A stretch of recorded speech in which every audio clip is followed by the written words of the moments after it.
বিয়ের 12 বছর পর এসে আমার স্বামী দ্বিতীয় বিয়ে করার জন্য আমার কাছে অনুমতি চাইলেন। আপনারা কি ভাবছেন আমি নিঃসন্তান তাই আমার স্বামী বিয়ে করবে? না, আমার 10 বছরের একটি মেয়ে আর 7 বছরের একটি ছেলে আছে। আমরা সুখে শান্তিতেই সংসার করছি। কেন জানি আমার স্বামীর মনে হলো সে দ্বিতীয় বিয়ে করবে, তাই হঠাৎ করে একদিন আমার কাছে অনুমতি চাইলেন।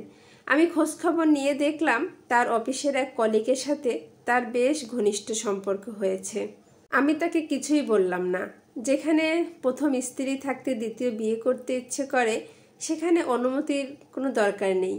আমি আমার স্বামীকে বললাম, তুমি তো বিয়ে করতে যাচ্ছ, তাই আমাকে একটু ঘুরতে নিয়ে যাও। আমার স্বামী বেশ কিছুটা অবাক হলেন, তারপরও আমাকে ঘুরতে নিয়ে গেলেন। আমি তাকে নিয়ে চলে গেলাম এক অনাথ আশ্রমে। সে আমাকে হঠাৎ করে বলল, এখানে কেন নিয়ে এসেছো আমাকে? আমি বললাম, তুমি বিয়ে করে সংসার করবে আর আমি কি করব? আমি তোমার অপেক্ষায় পথ চেয়ে বসে থাকবো? এত লক্ষ্মী বউ আমি না। আমি ভাবছি তুমি যদি বিয়ে করো তাহলে আমিও আরেকটা বিয়ে করে নতুন করে সংসার করব। আর আমাদের একটি ছেলে একটি মেয়ে, ওরাই অনাথ আশ্রমে বড় হবে। ওদের সাথে দেখে নাও তো জায়গাটা ভালোভাবে ওরা থাকতে পারবে কিনা। তখন আমার স্বামী বেশ অবাক চোখে আমার দিকে তাকিয়ে আছে।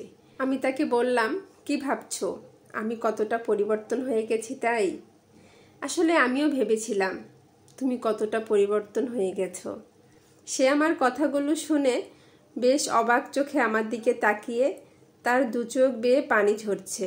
আমার খুব কষ্ট হচ্ছিল, কিন্তু কিছুতেই তাকে বুঝতে দেইনি। সে আমাকে বলল, চলো আমরা বাড়িতে চলে যাই। আমি বললাম, কেন? দেখে নাও আমার ছেলেমেয়েরা কোথায় থাকবে।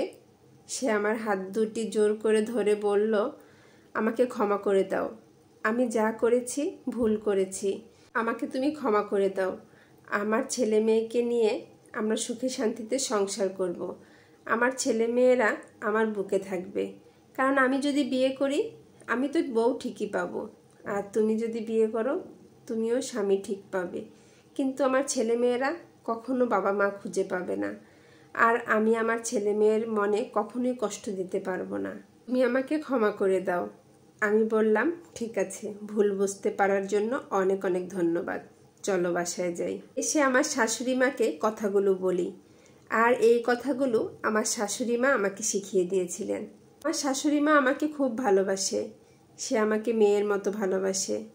সে চায় আমি সব সময় সুখে থাকি। আমার শাশুড়ি মায়ের বুদ্ধিতেই আমি কথাগুলো বলেছি, আর আল্লাহর অশেষ রহমতে আমার সংসারটা বেঁচে গেছে। আমার আজকের এই কথাগুলো কোনো গল্প না, আমার পরিচিত এক আপুর ঘটে যাওয়া জীবন কাহিনী। আমাদের সমাজে এরকম অনেক ঘটনা আছে। আসলে আমাদের সমাজে দিন দিন বিচ্ছেদের সংখ্যা বেড়েই চলেছে। বিচ্ছেদ করার আগে অবশ্যই আপনার সন্তানের কথা ভেবেচিন্তে দেখুন। আপনি যদি সম্পর্কটা ছিন্ন করেন আপনার সন্তানের কি হবে? আর এই তো আপনাদের সাথে কথা বলতে বলতে আমার কিন্তু দুপুরের রান্নাটা হয়ে গেছে। আজকে আমি রান্না করেছি হাতে মেখে রুই মাছ, হাতে মেখে গরুর মাংস আর ডাল। খুব সহজভাবে রান্নাগুলো করে এখন রান্নাঘরটা একটু পরিষ্কার করে নিচ্ছি। আর এই পরিষ্কার করতে করতে আজকের মতো আপনাদের কাছ থেকে বিদায় নেব। আপনারা এতক্ষণ যারা আমার সাথে ছিলেন সবাইকে অনেক অনেক ধন্যবাদ। আপনারা সবাই অনেক অনেক ভালো থাকবেন। আমার ভিডিওটা যদি ভালো লাগে আমার চ্যানেলটি সাবস্ক্রাইব করে পেজটি ফলো করে আমার পাশে থাকবেন। সবাইকে আবারও ধন্যবাদ জানিয়ে বিদায় নিচ্ছি। আল্লাহ হাফেজ। আসসালামু আলাইকুম।